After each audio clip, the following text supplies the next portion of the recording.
Hello everybody, Reggie Time here, and we are doing some four tabling today. This is an impromptu Saturday recording. I've been watching the horse racing, chilling out. The wife's decided to do some fucking decorating.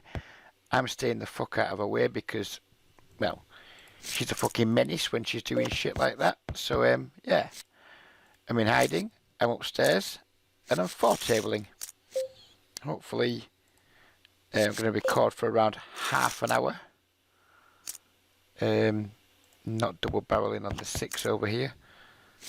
And hopefully we can get some relatively good action during that time for you guys to enjoy. Please don't forget, hit like, share, all the other bullshit you're supposed to say at the start of these videos.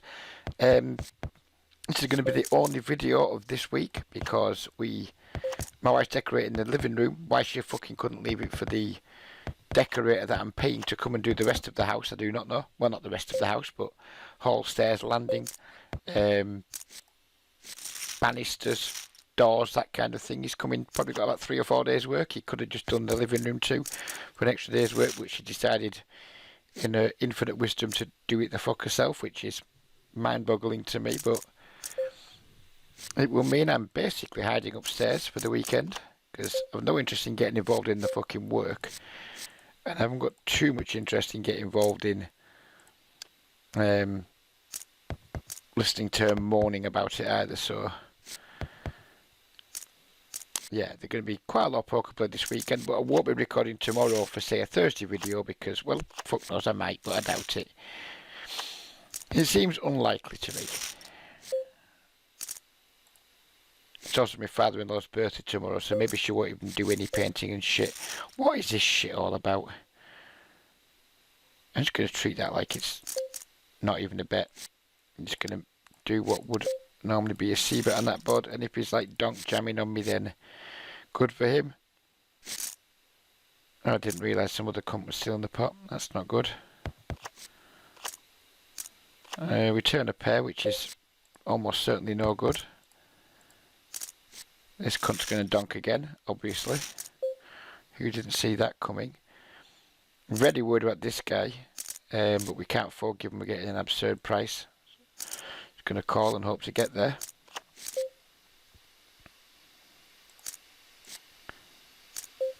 And then this cunt puts a check raise in. Well, this guy's got a set. That much is obvious. At least King Queen, probably a set. Fuck knows what this clown's got, but we're out of there. This cunt's got minimum. Yeah, obvious set. Minimum King Queen. Obvious set. This cretin had 2 pair. And, yeah, that was not good for us. Shame this fucker couldn't get the win. But never mind. Right.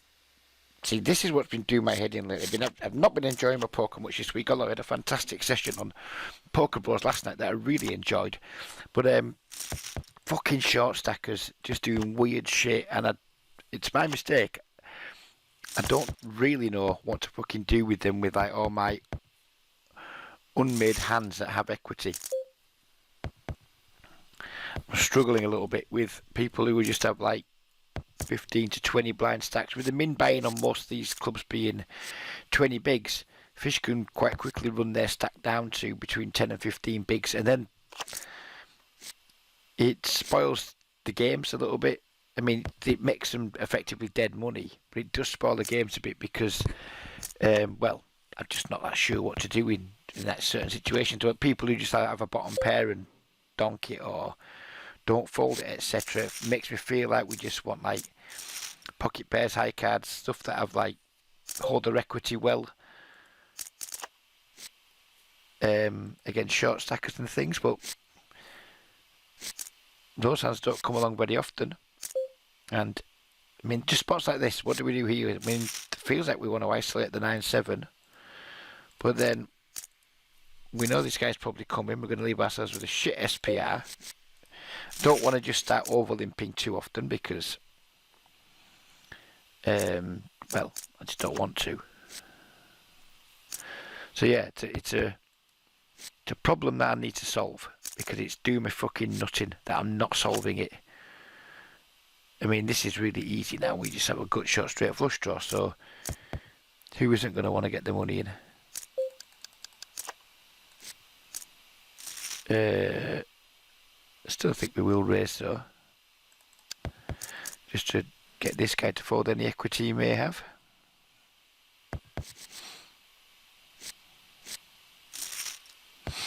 Let me get it in. No, we don't want EV chops to get it in against middle pair that limp called. Yeah, these are the sort of things that's bothering me a little bit. Turns out we won this one, but you know, like, it happens a lot where, just say we don't have 7-9 there, say we have like ace jack or something instead, and you got these guys just like snap jamming second pair. I need to do some study on like just how wide we can call when we miss. Could we always just let them donk second pairs and take the pot uncontested? Now that doesn't feel good to me. So I need to have some stuff. I need to just get into my little lab a little bit, run some equities, and just see like what the two overs have against like a second pair donking range when we're getting say 3-1 and a call. I think just 2 overs is going to be just about enough to call, assuming that they are just donking middle pairs. 1 over wouldn't be enough, of course. But I feel I need to be gambling more with these guys and just... It's much more like a tournament thing almost, isn't it, you know?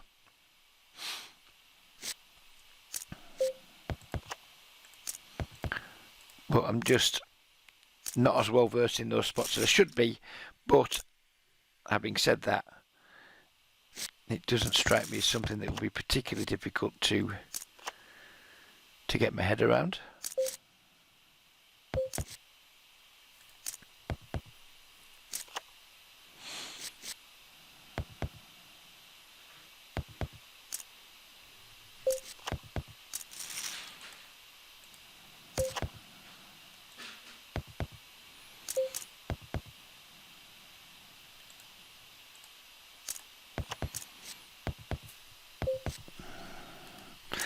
Nines could be good here some of the time.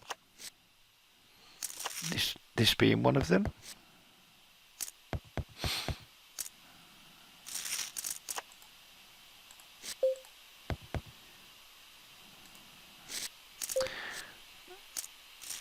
Two overs and backdoor everything here. But we are multi-way against 3 very loose players. And given he's donked into that many, we're just going to get a little bit annoyed and let that go. Donk bits never used to bother me, but I think since watching a lot of Duesenberg, it bothers me a lot more these days. It triggers me, and it shouldn't. We shouldn't be letting bad players doing bad things trigger us.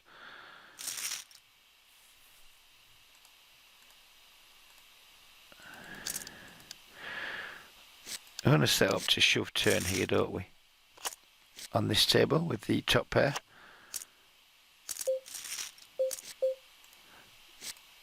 I'll get raised ourselves. Not in love with it when the 65/1 raises us, but we just got to stick it in.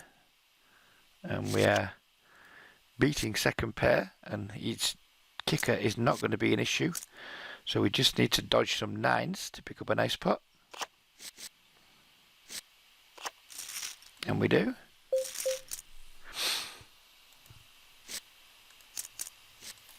I'm not really sure what his game was there, but we'll take it.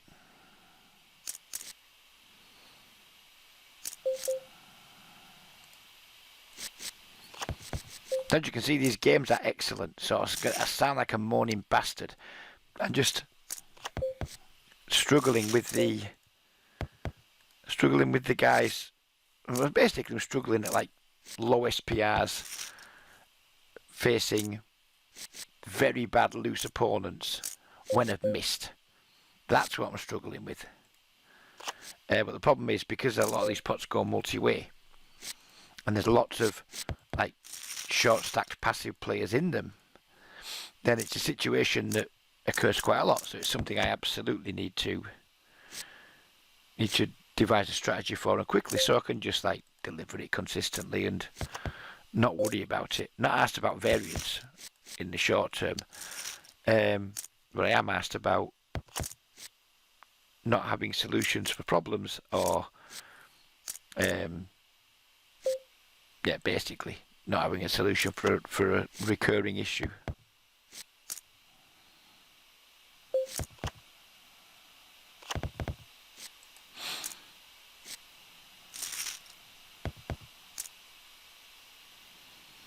I think some of it starts pre-flop. Don't think I'm making my isolation raises big enough to get out of multi-way situations.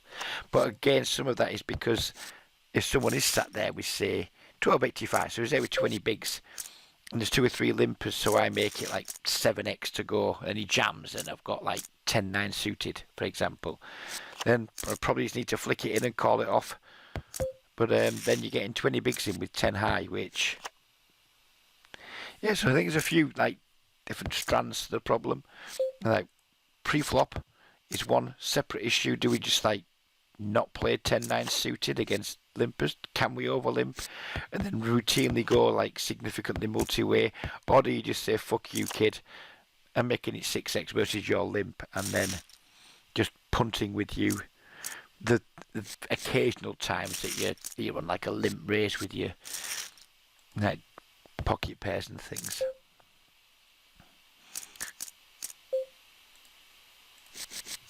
But I think high cards, pocket pairs, and then strong, medium or better suited connectors are certainly the way to go. Like this 4.5x, is it enough versus a limp? I mean, it was this time, but is it generally, should we be 5x in there? Should we be 6xing? Should we be 7xing? Now, against bad players, I have no issue making like excessive raise sizes. No problem with it whatsoever. In fact, fuck it, we'll start doing that. We'll start going with the big ISO. I should have seen about that flop. I fucked up this hand. I'll own that mistake. We're going to start experimenting with like larger ISOs. And then c-betting with a higher frequency against people who are just going to like limp call, miss, check, fold, hopefully quite a lot. Proper old school stuff. Outer line size ISOs, outer line c-bet frequencies. I might enjoy it. I might just enjoy it, you never know.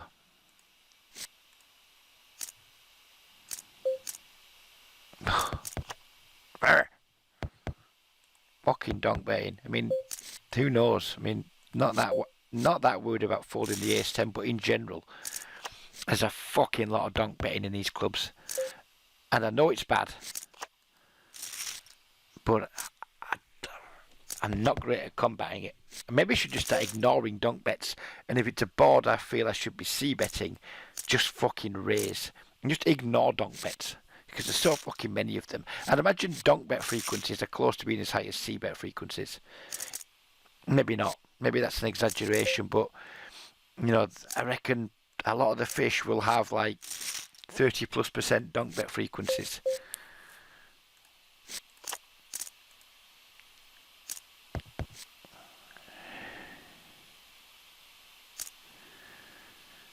Might just start punting a lot more against donk bets. Right, this guy 3 bets. He's pretty aggressive, and he hasn't made it super big. He only made it 9 blinds, and we have position. Sadly, that is a utterly diabolical flop. Who knows why he snap checks that flop, which theoretically should be really good for him. But we're not going to open up ourselves to... I don't suppose it matters if we open ourselves to a check raise, because we have no equity anyway, so... And what... Just snap checks here.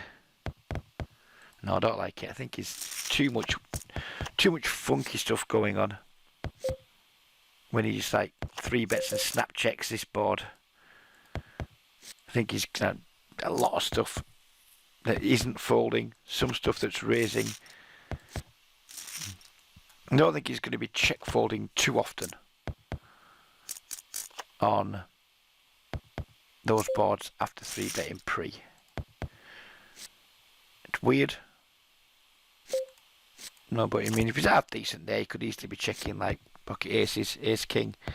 It's going to be, I don't fucking know, but anyways, we didn't flop anything. In terms of profit, it's been a pretty decent month. I think I'm up around, well, up over 500. But yeah, confidence is low. And I'm not, I can't put my finger on why.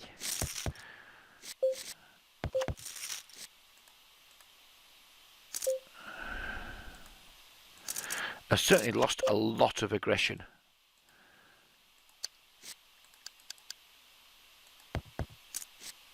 Which doesn't help with confidence. We get raised here, which doesn't make a ton of sense.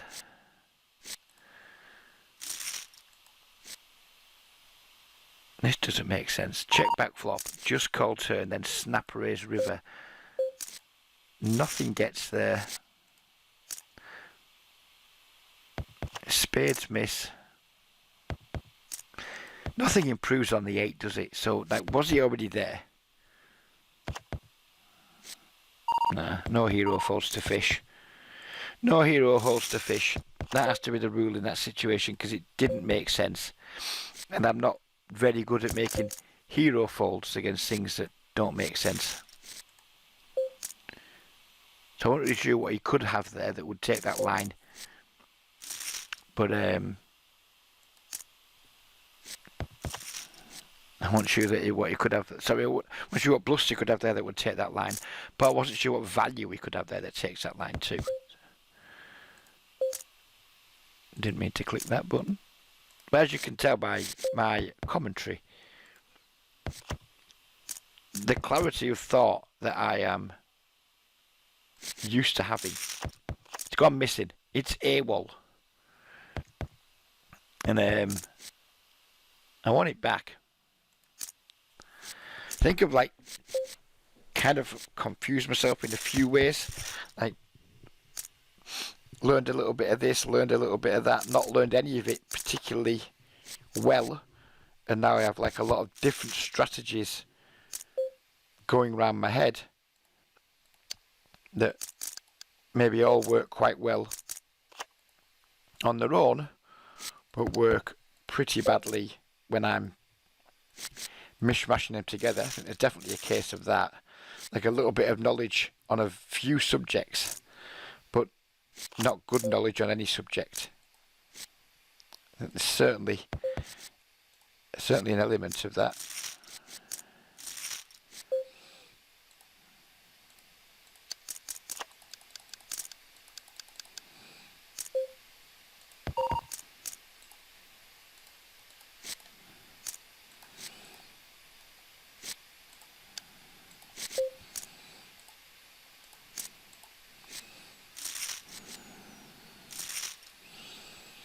Just had somebody in the big blind here just cold call.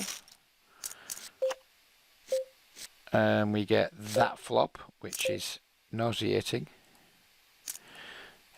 Guess we just c-bet, give up if we get called or raised.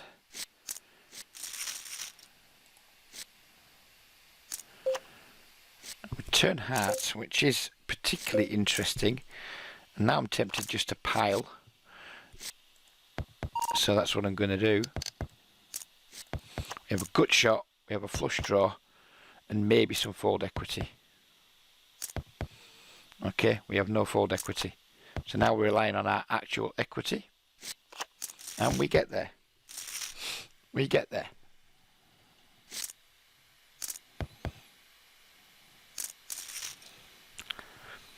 Rather be lucky than good, I guess.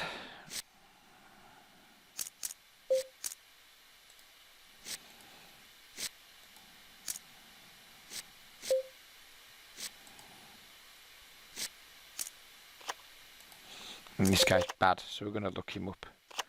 We're going to peel against him. And we are going to... No, we're not going to squeeze here because of this guy's stack depth. We're going to find our balls and bet twice here on a board that doesn't rate to hit someone who's checking back flops. I think just finding aggression is, or trying to find some more aggression is going to be the correct short-term fix for my issues. I'd probably rather be a little bit too aggressive than a little bit too passive. If we're going to be making mistakes, then I think making aggressive mistakes is going to be better for us than making passive mistakes, which I think is what I've been doing.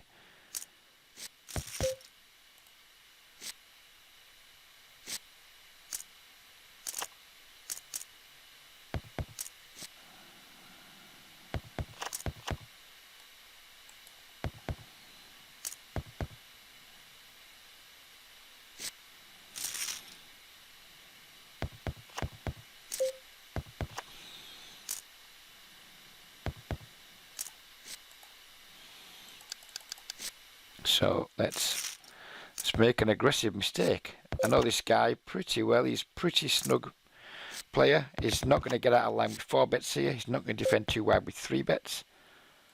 So he's not going to be flatting out of line stuff. I think we could definitely make him fold some better hands there, like Ace Jack, King Queen, things like that. Yeah, let's make some, well, let's not deliberately make some mistakes, but let's try and find ways to be more aggressive.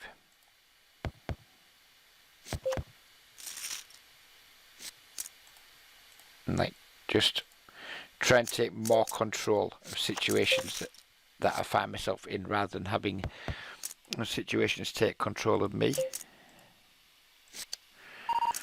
Just going to try and make him fold like ace high here.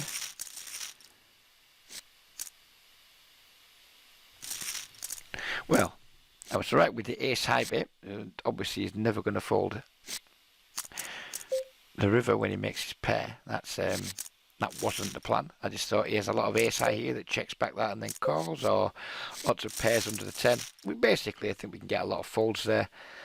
We just don't get folds from rivered second pairs, which I wouldn't expect to.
I'm quite liking the 4 table pace, although albeit we do have a, well, it's not full ring table anymore.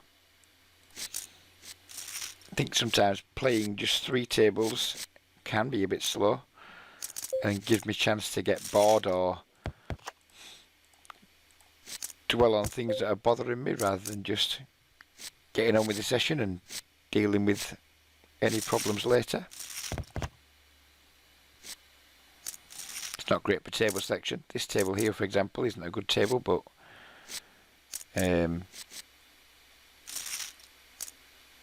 we'll stick with it, of course, because trying to switch tables out when 4 tabling would almost certainly lead to me playing way below my best.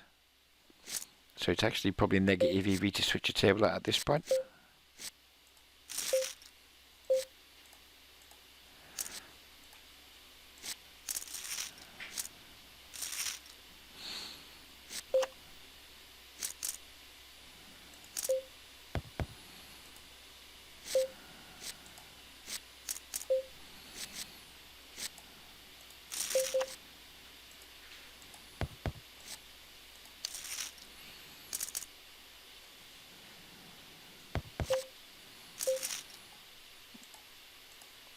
Do we go for thin value here with the 9s? Do we block?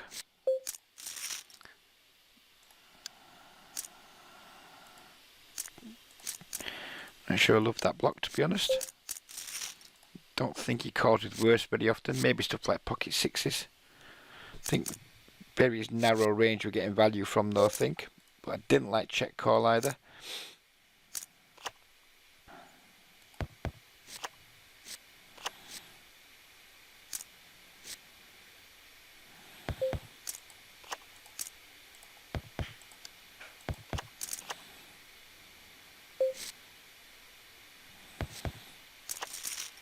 This can't ever fold.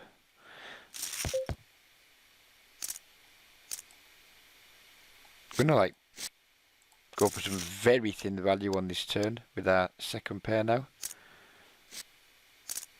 And then check back rivers if we get called, fold if we get raised. I mean, maybe he's just got things like ace 4, ace 5, pocket 6s. I mean, he's going to have a 10 a lot when he check calls twice, of course, but wasn't to know that at the time. Of course, he has the 10.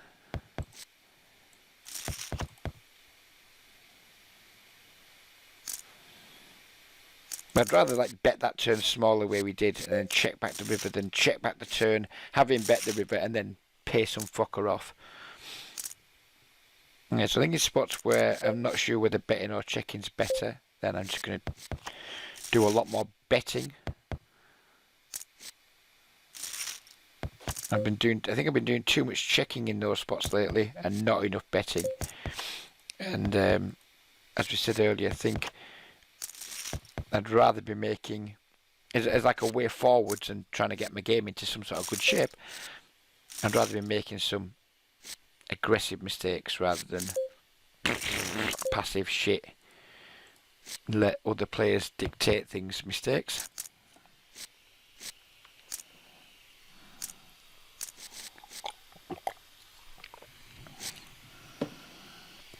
I think I've been relying too much on or going to showdown too much.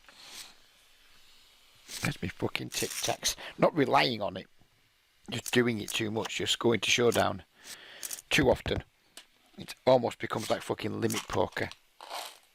And I don't want that. Don't want that. New vape. It's quieter too. Hopefully it won't be quite as annoying. If it is, then fuck your lives.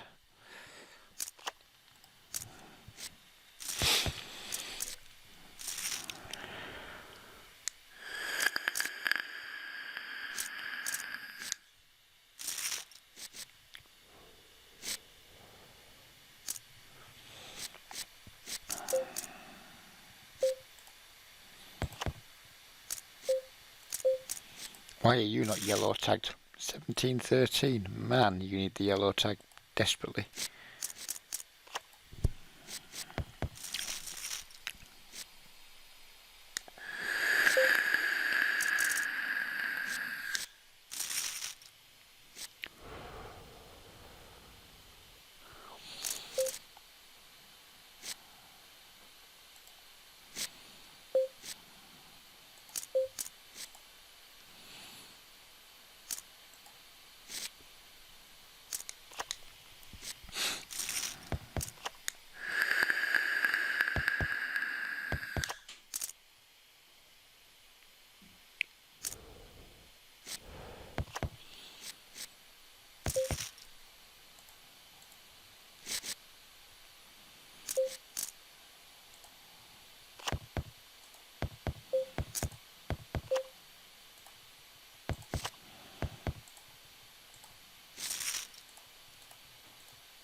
Yeah.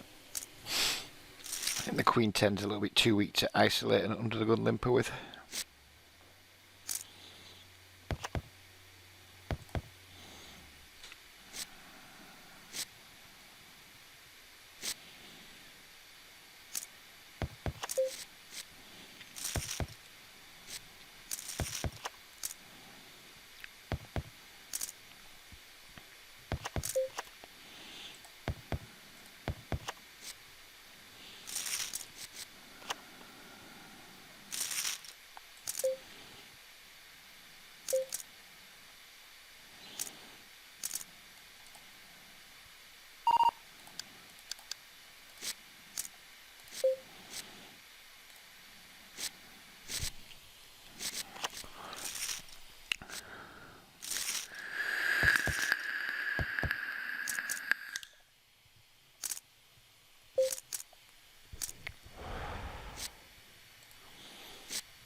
We're jamming over a 4-bet here from this dude. Now he does fold to a lot of 3-bets, so maybe not.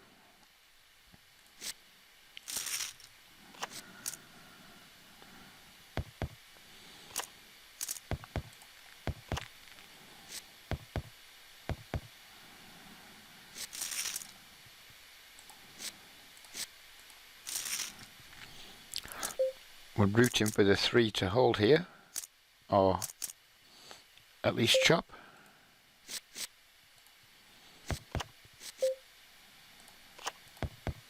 Three wins.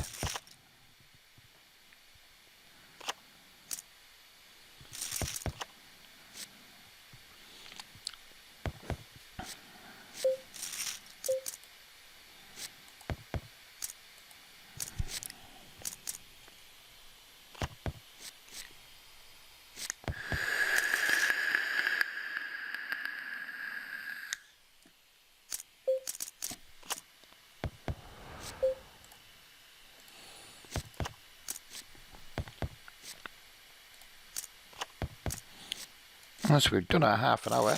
I think we've covered quite a lot in the video, which is pleasing. So I think we'll just end the video now, and I'll continue the session without the distraction of video making, and hope you guys all have a good week. Like I said, there may not be another video coming Thursday. Don't bank on it. It might happen, but don't bank. Not that many of you guys are banking on videos coming from me, but I know I do have some loyal supporters out there. So we'll try for Thursday, but it's not likely because the house is going to be upside down all week. We're going to have a decorator in. Not sure what times he's going to be starting and finishing every day. So we may be able to squeeze an afternoon session in at some point, but in order to make a recording. But I'm not expecting to get that much play done during the daytime when I have the house or areas of the house to myself. So maybe see you next week, maybe see you Thursday, whatever it is. Take care, look after yourselves, be lucky, and goodbye for now.